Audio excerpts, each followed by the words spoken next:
Adoleshenca vlerësohet si mosha e revoltës, e shpërtimeve apo konflikteve të brendshme që ndodhin për shkaqe objektive dhe subjektive. Kjo moshë kërkon shumë vëmendje, kujdes dhe ndjeshmëri, pasi mungesa më e vogël e interesit ndaj tyre bëhet shkak për fillimin e shkëndijave të para të konflikteve, që më vonë mund të marrin për masa reale.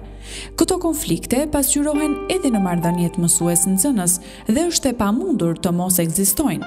Sipas një sondazhi të kryer nga Save the Children, rezulton se niveli i konfliktualitetit në shkollat shqiptare është rritur rreth 8% në krahasim me vitet e mëparshme. Nga 1435 nxënës të anketuar, 28% e tyre janë shprehur se konfliktohen në ambientet e shkollës, ndërsa 42% e tyre nuk ndihen të sigurt në klasa. Mbar opinioni pedagogjik pranon se puna me nxënësit në shkollat shqiptare vitet e fundit është vështirësuar së tepërmi. Mungesa e rregullit dhe disiplinës në shkolla ka ndikuar edhe në uljen e nivelit të mësimdhënies. Një pjesë e mirë e mësuesve nuk tregojnë për kushtimin e duhur dhe kjo reflektohet në përgatitjen ditore që ata bëjnë në punën me nxënësit, si në rrafshin shkencor, ashtu edhe në atë metodik. Mësuesit i mungon statusi për mbrojtjen e figurës dhe personalitetit të tij si mësimdhënës dhe edukator. Është kjo arsyeja që ai përjeton situata jo normale, madje edhe problematike në marrëdhënie me nxënës të veçantë apo me prindërit e tyre. Suleman Vela, një mësues i dal në pension, thekson se mësimdhënia ka ndryshuar mjaft nga periudha para viteve 90 dhe pas tranzicionit.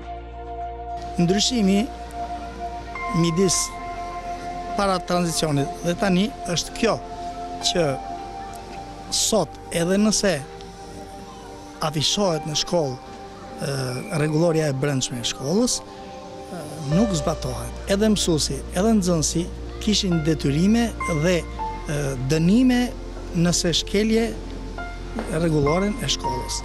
Kurse sot ndodh ndryshe. Shumica e shkollave sot nuk e afishojnë fare rregulloren e brendshme të shkollës, e cila aprovohet në bashkëpunim me këshillin e mësuesve, këshillin e prindërve dhe këshillin e nxënësve. Edhe nëse merret ndonjë masë, përsëri ajo nuk është e sankcionuar ashtu siç duhet me ligjet e sotme. Po edhe në të kaluarën marrëdhëniet mësues-nxënës, pra nuk bazoheshin mbi bazën e logjikës, e respektit, disa herë bazoheshin mbi bazën e frikës. Pra, edhe në të kaluarën ka patur mësues metodist, mësues që kishin shpirt, që dinin të silleshin me nxënësin si me fëmijën e vet, por ka pas sigurisht edhe mësues të cilët autoritetin e tij e bazonin vetëm mbi bazën e frikës. Ka humbur frika, por njëkohësisht ka humbur dhe respektin ndaj mësuesit. Nxënësi tallet me mësuesin, sigur po tallet me një njerëz të rrugës ose me shokun e vet. Edhe kjo nuk duhet ndodhi. Pra, mësuesi ka vendin e vet, ka autoritetin e vet, edhe nxënësi ka vendin e vet, ka të drejtat e tij dhe duhet të zbatojnë që të dy palët, të zbatojnë në konsensus secili të drejtat dhe detyrat e veta. Ndryshimet politike, ekonomike dhe sociale të pas viteve 90 ndikuan edhe në figurën e mësuesit. Ai, në këtë realitet të ri, u gjend përballë sfidave dhe problemeve që prekën shoqërisë shqiptare. Autoriteti i diktuar i kohës solli rritje të konflikteve me nxënësit, pasi jo pak mësues nuk mundën të përditësohen me ndryshimet e përshpejtuara në formimin psikokulturor të nxënësve, gjë që ndikoi në nxitjen e konflikteve. Sot, këto konflikte janë bërë pjesë e pandare e jetës shkollore. Ka raste kur nxënësit denoncojnë konfliktet me mësuesit nëpërmjet filmimeve, duke e fajësuar mësuesin dhe duke hequr nga vetja përgjegjësinë si nismëtar të këtij konflikti. Teknologjia moderne që ka dalë sot, pra, e ka cënuar marrëdhëniet midis mësuesit dhe nxënësit. Jo më kot ka raste sa të duash që ndërsa mësuesi shpjegon, një nxënës në mënyrë të fshehur nxjerr celularin dhe filmon edhe bisedën, por e keqja është kjo që nxënësi filmon pasojën dhe jo shkakun. Në momentin kur mësuesi është i zemëruar, sigurisht nga një nxënës ose nga një grup nxënësish që kanë thyer rregulloren e brendshme të shkollës dhe është munduar që ta bind nxënësin, ai nuk bindet dhe këtë periudhë nxënësi nuk e filmon vetëm pasojën. Filmimet që kemi parë kohët e fundit nuk e nderojnë mësuesin në asnjë mënyrë. Mësuesi ka bërë pedagogji, ka bërë psikologji, ka bërë metodika dhe i njeh shumë mirë këto gjëra. Dhe mësuesi gjithmonë duhet të jetë mësuesi i nxënësit. Pra duhet ta mësoj edhe nga ana e edukatës nxënësin dhe jo ti përgjigjet me të njëjtën monedhë. Një nga strategjitë më të rëndësishme të përdorura për të rritur ndërveprimin mësues-nxënës dhe për të ndërtuar një marrëdhënie pozitive brenda dhe jashtë klase është afrimiteti. Ky koncept përfshin një proces aktiv social komunikues nëpërmjet të cilit mund të përmirësohen marrëdhëniet mes tyre. Afrimiteti shoqërohet me motivimin e nxënësit, siguron një klim paqësore në klasë dhe tërheqje për lëndën mësimore. Ina Kasimati, mësuese biologjie në shkollën e mesme Anton Zako Çajupi, është shembulli më i mirë i marrëdhënieve miqësore mësues-nxënës. Gjatë karrierës së saj pedagogjike, ajo ka krijuar mjaft afrimitet me nxënësit, gjë që i ka sjellë sukses në mësimdhënie.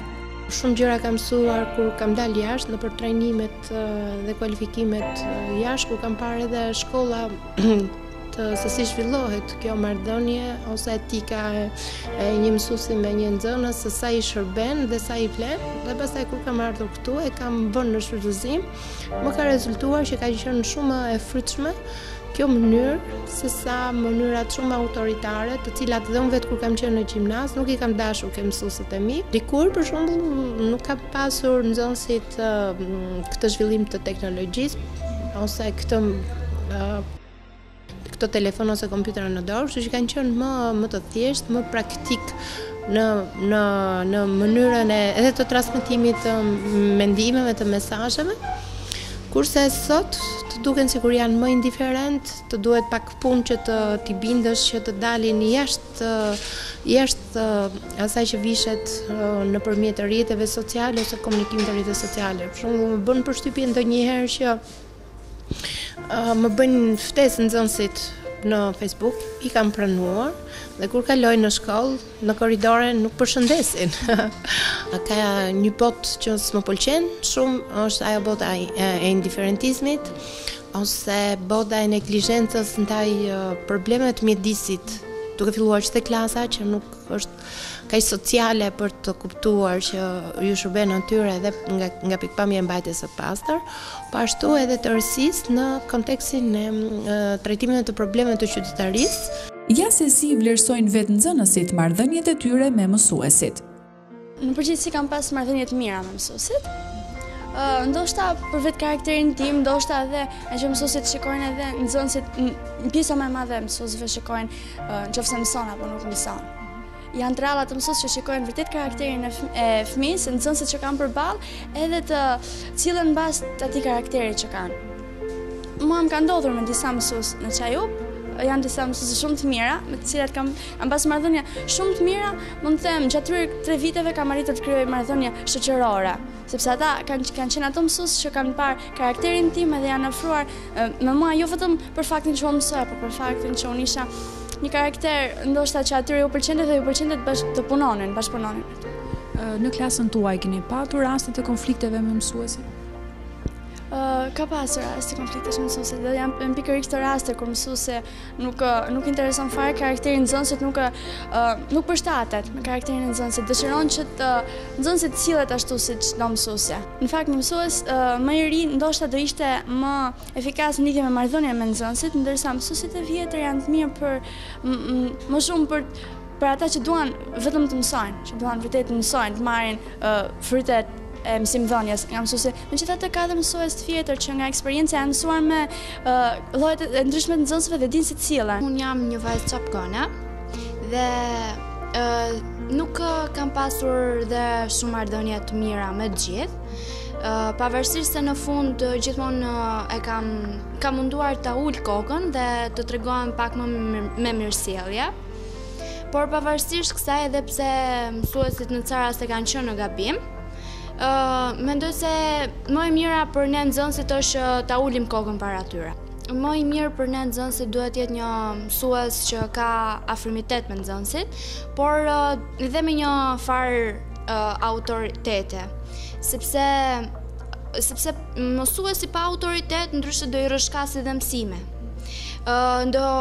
Nuk do ketë më atë respektin mësues nxënës, do thyet kjo relat. Sepse gjithmonë nëpër breza ka ekzistuar ajo distanca që mësuesi është më sipër dhe nxënësi është më poshtë. Me disa mësues kam ndarë me ta dhe sekretet e mia, problemet e mia, gjitha, dhe jam ndjerë shumë mirë. Dhe kjo është dhe ju a këshilloj gjithë moshatarëve të mi që t'i përdorin mësuesit njësoj si bashkëmoshatarët e vetë. Dhe mendoj se kjo është një gjë më e mirë. Më mirë të kemi një mësues mik, se sa të kemi për shkak një mik të moshës tonë, por që nuk është në nivelin që ta dalloj problemin njësoj si mund ta dalloj një i rritur. Një tjetër strategji që përdorin mësuesit për përmirësimin e marrëdhënieve me nxënësit e tyre është edhe angazhimi dhe përfshirja e këtyre të fundit në aktivitete kulturore dhe sociale me qëllim kthimin e interesit të nxënësve tek shkolla. Disa prej këtyre aktiviteteve janë dhurimi i gjakut për njerëzit në nevojë, nisma mbill pemën tënde për shtimin e gjelbërimit në kryeqytet, pastrimi i mbetjeve në vendet publike, si dhe shumë aktivitete artistike dhe sportive ku nxënësit e saj janë vlerësuar me çmime. Megjithatë, mësuese Ina pranon se ka patur edhe raste të konflikteve, të cilat ajo është munduar t'i zgjidh në bashkëpunim me vetë nxënësit, duke dëgjuar edhe pretendimet e tyre, gjë që e ka ndihmuar në perfeksionimin e metodave të saj të mësimdhënies. Unë kam pasur konflikte nga më të ndryshme. Kam pasur konflikte, le të themi, të mënyrës se si e kam zhvilluar mësimin, për shembull kërkesat e mia të mësimit që mund të jenë ndoshta çik më praktike nga mënyra standarde. Kam pasur raste që nuk kanë në fillim nuk janë kuptuar dhe mund të ketë pasur edhe revolta sepse kërkesat e mia mund të kenë qenë për të vlerësuar në disa dimensione që sot për shembull kërkohen në punë, siç është prezantimi, puna në grup, kërkimi, studimi. Dhe nëse këto të gjitha si elementet nuk realizohen në një prezantim, ndoshta një nxënës nuk merr atë notë se çfarë ai ka llogaritur ta marrë dhe ka pasur një lloj konflikti. Mund të kem pasur edhe konflikte për çështjen e vlerësimit, sidomos tek vlerësimi i testimeve, ku këto rastet e këtyre konflikteve për notën që kanë marrë me përgjigjen që kanë dhënë, diskutohet që unë gjithmonë i zgjidh në një lloj mënyre të tillë që asnjëherë nuk e hedh notën e provimit, nuk e hedh pa u konsultuar me nxënësin. Përpiqem që her pas here nxënësve t'ju organizoj zarfe të vogla ku ata mund të shprehen mënyrat që pëlqejnë tek mësimdhënia ime, dhe mënyra që nuk pëlqejnë dhe çfarë mendonin ata se mund të ishte më mirë, kështu që unë i marr shumë herë në konsiderat mendimin kritik të tyre, i vlerësoj goxha shumë dhe i shoh si objekt të punës time në përsosjen time të mësimdhënies. Pra, unë mund të përdor shumë metodika, mund të eksperimentoj me shumë metodika dhe shoh se cila ka ecur dhe cila nuk ka funksionuar, bëj analizën time, por përballem edhe me nxënësit për këtë lloj analizash. Mungesa e respektit reciprok dhe ndërveprimit mësues-nxënës çon në dështimin e procesit mësimor. Në të shumtën e rasteve, faji mbetet tek mësuesi, pasi shoqëria mbron gjithnjë të drejtat e nxënësve dhe rrallë flitet për detyrimet që ata kanë ndaj mësuesve dhe shkollës.